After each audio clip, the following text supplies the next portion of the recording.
토트넘에서 활동을 했던 선수 하면 누가 떠오르시죠? 손흥민. 모르는 사람은 없죠.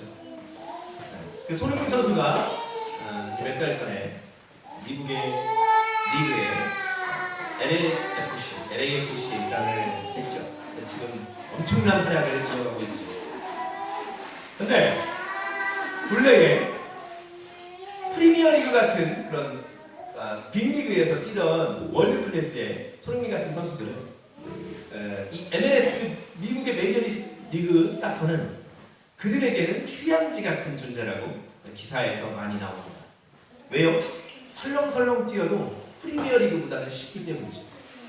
그래서 높은 연봉을 받으면서도 설렁설렁 뛰면서도 쉬면서도 좋은 성적을 낼 수 있기 때문에 기대할 수 있기 때문에 휴양지 같다. 근데 그게 한편으로 또 다른 편으로 말하면 무슨 얘기입니까? 비꼬는 거 아니에요? 열심히 뛰지 않는다는 얘기죠.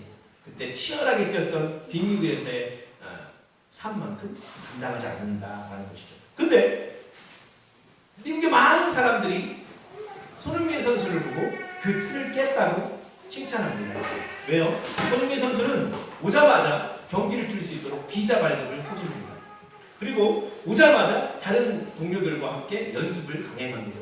그리고 빨리 뛰고 싶다고 이야기를 해요. 그래서 진짜 빠른 시일 안에 선수로 경기에 뛰었어요. 그래서 어떻게 됐습니까? 결국은 9경기만 뛰고 10경기 뛰었죠. 10경기 뛰었는데 9골에 2어시스트. 미국식으로는 3어시스트. 9골 3어시스트라는 맹활약을 펼쳤죠. 근데 이 LAFC에는 부앙가라는 선수가 있습니다. 그 부앙가가 득점왕까지 차지할 정도로 대단한 선수입니다. 그 선수가 그 구단의 원래는 대빵인 거죠. 리더죠. 근데 손흥민 선수가 옵니다. 그럼 어떨까요? 부앙가가 원래는 다른 곳으로 이적을 생각하고 있다 이런 기사가 많이 있었어요. 더 좋은 배우를 하는 곳으로 가려고 하겠죠. 근데 손흥민 선수가 가뜩이나 와요. 그럼 자기는 이제 뒷사람이 되는 거죠. 2등이 되는 겁니다. 그럼 어떻게 될까요? 더 빨리 가고 싶겠죠. 그런데 손흥민은 그런 사람이 아니죠. 성품으로도 된 사람이기 때문에 그 부한가가 득점왕 되기에 힘써주겠다라고 아예 가자마자 선포를 하는 거예요. 내가 너랑 뛰면서 더 골 많이 넣게 해줄게. 연습할 때 그 영상이 쇼츠로 나옵니다. 참 손흥민은 대단한 사람이에요. 그런 면에서 선한 영향을 끼칩니다. 그러니까 부한가가 자기도 참 오히려 부끄러운 거예요. 그래서 손흥민을 칭찬하는 영상이 여기저기 있죠. 그죠? 그래서 결국은 둘이 호흡이 얼마 안 맞췄는데도 불구하고 6경기 연속으로 둘이 합작해서 17골을 넣는 기록을 세웁니다. 원래는 종전 기록은 15골이에요. 연속골. 근데 17골 대단합니다. 마치 손흥민이 토트넘의 케인과 함께 있었을 때의 모습을 보는 듯하다라고 사람들이 이야기를 했죠. 근데 손흥민 선수가 이 팀에 딱 오니까 뭐가 달라졌냐면 이기는 그 승리의 마인드 있잖아요. 그 마인드가 이 모든 선수들에게 도전을 준 겁니다. 그래서 손흥민 선수와 부한가 선수가 국가대표에 차출돼서 2경기가 없었는데 한 경기는 졌어요. 근데 6위팀한테 진 거라 질 수도 있는 거였는데 다른 한 경기는 이겼어요. 없었는데 그래서 그 승리의 마인드, 그 에너지를 이 손흥민 선수가 온 팀원들에게 전해달라고 기사가 나는 거죠. 팀 전체가 연합하게 만드는 부심점의 역할을 손흥민 선수가 현재 감당하고 있는 것입니다. 바로 이런 사람을 뭐라고 부르는 거예요? 분위기 메이커다 이렇게 말합니다. 분위기 메이커. 분위기 메이커는 어떤 사람을 말합니까? 모임이나 어떤 공간의 분위기를 밝게 띄우는 사람, 그래서 활기를 불어넣는 사람을 분위기 메이커다. 근데 여러분 분위기 메이커가 어떤 공동체에 있으면요, 그 공동체가 긍정적으로 바뀝니다. 그리고 활기가 있어지는 게 사실입니다. 오늘 본문에 요셉과 같은 사람이 그 분위기 메이커가 됐던 사람입니다. 그래서 요셉이 있던 어떤 곳에도 그곳은 형통하게 됩니다. 요셉이기 때문에 하나님께서 요셉을 통해 그 공동체를 바꾸신 것이죠. 그렇죠? 마치 요셉은 축복의 통로와 같은 사람이 되었습니다. 그래서 오늘 말씀의 제목은 축복의 통로. 특별히 오늘은 이제 우리 함께라는 교회 공동체원 모두가 예배를 드린 후에 잠깐 나들이를 갑니다. 우리 힘찬 형제님께서 힘써주셔서 좋은 결과 무료로 사용할 수 있게 되었어요. 너무 좋습니다. 고기도 비싼 고기 사 먹지 않아도 돼요. 너무 좋았습니다. 좋아요. 우리가 이런 날을 이제 공동체가 하나 되는 날을 의미하면서 오늘 말씀의 주인공인 요셉의 모습을 통해서 우리가 저와 여러분이 공동체 내에서 어떤 모습으로 서야 하는지에 대해서 나누고자 합니다. 큰 은혜가 있고 도전해내는 시간이 되길 바랍니다. 요셉은요 어떤 공동체에서든지 어떤 모습의 사람이었느냐 두 가지로 우리가 나누겠습니다. 첫 번째는 무엇이냐면 그는 불씨와 같은 사람이었다는 것입니다. 그 공동체 내에서 불씨와 같은 사람. 그러니까 중의적인 표현입니다. 불씨하면 어떤 이미지가 떠오릅니까? 큰 이미지가 떠오르나요? 큰? 아니죠. 작은 이미지. 마치 우리 애기들이 좋아하는 케이크에 꽂는 촛불. 그 정도는 불씨라고 말할 수 있겠어요. 그죠? 굳이 원신까지 안 가도 되겠죠. 그죠? 원신. 그는요, 굉장히 사람들이 볼 때 미약한 사람이었어요. 그의 어릴 적은요, 우리의 어릴 적과는 그 불우한 정도가 달라요. 미천한 사람이었어요. 그는 형들에게 미움받아 버려졌습니다. 그래서 이스마엘 상인들에게 팔렸습니다. 어렸을 때. 그래서 종의 신분으로 이제 애굽의 친위 대장 보디발의 집에 종살이를 하게 됩니다. 근데 또 거기서 억울하게 누명을 쓰고 어디로 가요? 감옥에서 죄수의 삶을 또 살아갑니다. 근데 그랬던 그를 하나님께서 들어쓰시니까 마침내 뭐가 된 거예요? 애굽의 국무총리가 된 거예요. 여러분 하나님께서 늘 위대한 일을 감당하실 때, 사역을 하실 때는 어떤 사람을 세우셔서 일하십니다. 근데 하나님께서 일하시는 게 아니에요. 하나님께서 어떤 민족을 갑자기 번개를 내리셔서 멸망시키는 게 아니에요. 그 이스라엘 백성들을 일으키셔서 사용하시고 어떤 사람을 일으키셔서 구하시기도 하고 그렇게 사역을 하십니다. 그렇죠? 지금도 마찬가지예요. 어떤 믿음의 사람을 통해서 공동체를 이끌어 가시는 거죠. 그런데 그 사람들은 굉장히 특출난 사람들이 아니었어요. 특출난 사람이 아니었어요. 모세와 같은 저는 언변이 없습니다. 저는 말을 잘할 줄 모릅니다. 이런 사람도 있었습니다. 더군다나 노년 아닙니까? 노년의 80세의 이 모세가 뭘 할 수 있겠습니까? 하나님 앞에서 굉장히 나약한 모습을 보이죠. 또 욥과 같은 사람이죠. 욥은 어떤 사람이었습니까? 어떤 사람이었어요? 부자였지만 한순간 폭삭 망한 경험이 있는 사람. 하나님께서 욥을 다시 구원하셨죠. 또 야곱은 어떤 사람입니까? 거짓말쟁이잖아요. 거짓말쟁이. 야곱과 같은 사람이 주위에 있다. 내 주위에 있다. 그러면 손절하는 거잖아요. 손절. 그만큼 거짓말쟁이 야곱이에요. 그런데 그를 하나님께서 들어주시는 거죠. 또 요나 어떻습니까? 요나 니느웨에 가서 하나님의 말씀을 선포하라고 여기 이제 멸망당할 겁니다. 애기하라고 선포하라고 하셨는데 거기에 순종하지 않았어요. 아집이 있었습니다. 아집. 요나서는 전체 성경 중에 가장 아이러니한 성경 중에 하나입니다. 왜요? 요나의 불만으로 끝나는 성경입니다. 굉장히 아집쟁이에요. 고집쟁이에요. 그런데도 요나를 하나님께서 들어주십니다. 또 살인과 간음이라는 엄청난 죄악을 범했던 사람 누굽니까? 다윗. 다윗을 하나님께서 들어주십니다. 우상 숭배를 했던 가정 그 가운데서 믿음의 조상을 하나님께서 주십니다. 누구예요? 아브라함. 이렇게요 하나님께서 들어주시는 사람들은 다 어떤 불씨와 같은 나약한 사람들이었어요. 작은 사람들이었어요. 오늘날로 말하면요 굉장히 그냥 우리랑 같은 평범한 사람들이에요. 평민과 같은 사람들. 특출난 사람이 아니에요. 요셉도 마찬가지죠. 전류 시절부터 굉장히 미천한 그 지경에 살았던 사람들. 근데 하나님께서 그를 사용하시는 거예요. 애초부터 큰 불과 같은 사람을 사용하지 않으셨다는 거예요. 우리에게 굉장히 위로가 되죠. 불씨와 같은 사람을 사용하셨다. 할렐루야.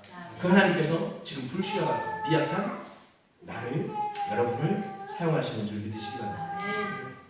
아브라함에게 주신 복으로 설명한다면은 어떤 사람이 되게 하시는 거예요? 복덩이가 되게 하시는 거예요. 너는 복이 될지라 하셨잖아요. 아브라함에게 너는 복이 될지라. 여러분 저와 여러분이 서 있는 그 공동체가 그곳이 여러분이 있기 때문에 하나님께서 복 내리시기 때문입니다. 여러분 함께 외쳐볼게요. 나는 불씨입니다. 나는 불씨입니다. 나는 위로해주는 불씨예요. 사람들을 위로해주는 불씨. 작은 위로가 되겠지만 내 한마디 때문에 다른 사람들이 인생을 다시 살게 됩니다. 그게 불씨예요. 나는 기도해 보십니다. 내가 다른 사람을 중보할 때에 그 기도가 하나님께서 이루어주시면 엄청난 열매를 주십니다. 내가 사랑의 불씨예요. 내가 누구에게 뭐 하나, 물건 하나, 먹을 거 하나 건네는 것이 그 사람에게는 엄청난 위로가 되는 것입니다. 또 내가 부흥의 불씨입니다. 내가 한 사람 전도했을 때 그 한 사람이 수많은 사람을 인도하는 전도자가 될지 모르는 거예요. 여러분, 그 불씨가 전파되면 그 불씨가 있는 자리에 불이 납니다. 그 불 나갖고 대피하는 거 우리 어린이집에서 많이 하죠. 우리 다은이 맨날 이게 서로 대피해서 작습니다. 여러분, 이 불이 나려면요, 그냥 큰 불이 갑자기 나는 게 아니죠. 그죠? 불씨가 있어야 불이 나는 거죠. 근데 그 불씨 때문에 이제 공동체가 부흥하는 건데, 더 정확히 말하면 그 불씨를 통해 역사하시는 하나님 때문이죠. 그죠? 제가 기도할 때에 제 했지만 참 요즘에 마음이 너무 좋습니다. 왜요? 힘찬 성도님의 요한 성도님 가정이 오시니까 공동체의 분위기가 달라졌어요. 달라졌어요.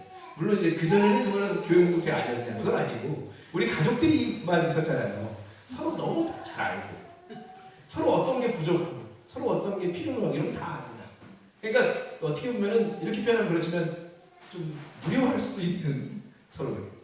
근데 이 새로운 가정이 딱 오시니까 커뮤니케이션 하면서 새로운 것들도 많이 접하게 되고, 그렇죠? 또 서로 이렇게 채워주면서 공동체가 세워가는 모습을 보니까 너무 좋은 거예요. 우리 힘찬 형제님 가정이 우리에게는 불씨예요. 여러분, 불씨와 같은 삶을 살아가는 저와 여러분 될 수 있기를 소망합니다. 요셉은 공동체에서 불씨와 같은 미약한 사람이었지만 큰 불을 내는 파워 있는 사람, 하나님 사람이었어요. 두 번째, 요셉은 공동체 내에서 어떤 모습의 사람이었을까요? 바로 축복의 통로였다라는 것입니다. 나는 축복의 통로, 저와 여러분은 축복의 통로가 되어야 됩니다. 본문의 주인공인 요셉은요, 형통한 사람입니다. 보디발의 집에서 요셉이 있기 때문에 어떤 일이 일어납니까? 39장 5절 말씀, 그가 요셉에게 자기의 집과 그의 모든 소유물을 주관할 때부터 여호와께서 요셉을 위하여 그 애굽 사람의 집에 복을 내리시고 여호와의 복이 그의 집과 밭에 있는 모든 소유에 미친지라. 아멘. 요셉이 이 축복의 통로가 되니까 어떻게 되는 거예요? 요셉이 있는 그곳 가운데에 하나님께서 애굽 사람 이방인의 집에도 복을 내리셨다. 원래 그 사람들이 복을 어떻게 받습니까? 그죠? 여러분, 그 사람들이 받는 건 원래 복이라 할 수 있어요, 없어요? 원래는 복이라 할 수 없는 거예요. 왜? 이방인 아닙니다. 그죠? 하나님 섬기지도 않는데 부해지는 게 무슨 복입니까? 그렇죠? 그 복이라는 것은 하나님께서 주실 때에 이야기할 수 있는 단어예요. 물론 이제 우리가 이제 샤머니즘적인 그런 미신적인 부분에서도 복받아 하겠지만 우리가 하나님께서 주시는 복은요, 하나님 섬길 때 주는 복입니다. 근데 성경은 그들이 복을 받았다라고 되어 있거든요. 그죠? 애국 사람의 집에 복이 내린다. 왜요? 하나님 섬기지도 않는데 왜 내립니까? 요셉이 있기 때문에. 하나님 섬기는 요셉이 있기 때문에 요셉이 축복의 통로가 되니까 거기서 나오는 그 축복이 그들에게 미친 거예요. 그래서 성경이 이렇게 기록하는 것이죠. 근데 이 집에서만 그랬어요? 아닙니다. 감옥에서도. 39장 21절, 여호와께서 요셉과 함께 하시고 그에게 인자를 더하사 간수장에게 은혜를 받게 하시네. 간수장도 요셉이 있는 그 자리에 함께 있음으로 인하여 은혜를 받게 하셨다라는 거예요. 요셉이 이 감옥에서도 축복의 통로가 되었네. 그뿐입니까? 애굽에서 국무총리로서 요셉이 있으니까 어떻게 되는 거예요? 41장 47절, 7배 풍년에 토지 소출이 심히 많은지라. 아멘. 이거 누가 있었기 때문이에요? 요셉이 있었기 때문이에요. 요셉이 있으니까 그 복이 임하니까 토지 소출이 힘이 많아요. 이제는 한 가정을 복내리는 게 아니라 뭐 그 감옥 전체를 복내리는 게 아니라 이제는 애국 전체를 복 주십니다. 누구 때문에? 요셉 때문에. 엄청난 축복이에요. 여러분이 서 있는 가정과 직장과 교회와 마을이 여러분이 그 안에 있으므로 형통케 되기를 원합니다. 하나님께서 형통케 하실 거예요. 그런데 그냥 요셉이 있었기 때문이 아닙니다. 어떤 요셉이 있었기 때문입니다. 누굽니까? 어떤 어떤 요셉? 하나님을 전적으로 의지하는 요셉. 아멘. 그거예요. 그게 비결입니다. 축복의 통로가 되는 비결은 하나님을 전적으로 의지하는 요셉이기 때문이에요. 여러분 저희도 어떤 공동체에서 이 축복의 통로가 되려면 그냥 예배 나오는 게 축복의 통로가 될 수도 있겠죠. 그러나 우리가 전적으로 하나님을 의지하는 믿음을 가질 때 우리는 축복의 통로가 되는 겁니다. 아멘. 욥이 하나님께서 다시 구하게 하실 때 그의 고백을 하나님 기억하십니다. 욥이 1장 21절에 이렇게 이야기합니다. 욥기 1장 21절 이르되 내가 모태에서 알몸으로 나왔사온지 또한 알몸이 그리로 돌아갈지어다. 주신 이도 여호와시요 거두신 이도 여호와시니 여호와의 이름이 찬송을 받으실지니이다. 아멘. 주신 이도 여호와십니다. 아멘. 거두시는 것도 당연히 하나님은 아니죠. 이 고백 얼마나 위대한 고백입니까? 우리는 주실 때는 하나님 주셨습니다. 거두실 때는 아예 하나님 욕하잖아요. 저주하잖아요. 안 믿겠다 하잖아요. 그러나 여러분 이 욥의 고백 들으시기 바랍니다. 욥이 욕창이 나고 모든 거 다 뺏겼을 때면 그때 자녀들도 다 죽고 그때 욥의 고백이 이거예요. 아예 하나님 주시는 것도 하나님이십니다. 거두가시는 것도 하나님이십니다. 믿음의 고백. 하나님 이것을 듣고 기억하시고 나중에 욥을 다시 일으켜 세우십니다. 이 고백 전적으로 하나님께 맡기는 고백 아닙니까? 내 삶은 하나님 겁니다. 이겁니다. 내 삶은 하나님께서 인도하십니다. 라는 고백이죠. 내가 번 것은 내가 번 것입니다. 내 공로입니다. 이게 아니라 하나님 모든 것 다 하나님 주셨습니다. 그렇기 때문에 하나님 혹시나 없어져도 거둬가셔도 하나님 뜻이 이렇게 고백. 이 위대한 고백을 우리의 입술로 고백하는 저 여러분들이 있습니다. 아브라함도 그랬습니다. 믿음의 사람 아브라함도 창세기 15장 6절 아브라함이 여호와를 믿으니 여호와께서 이를 그의 의로 여기시고 하나님께서 아브라함을 의롭다 여기셨던 그 이유가 뭐라고요? 바로 여호와를 믿으니 이거 하나입니다.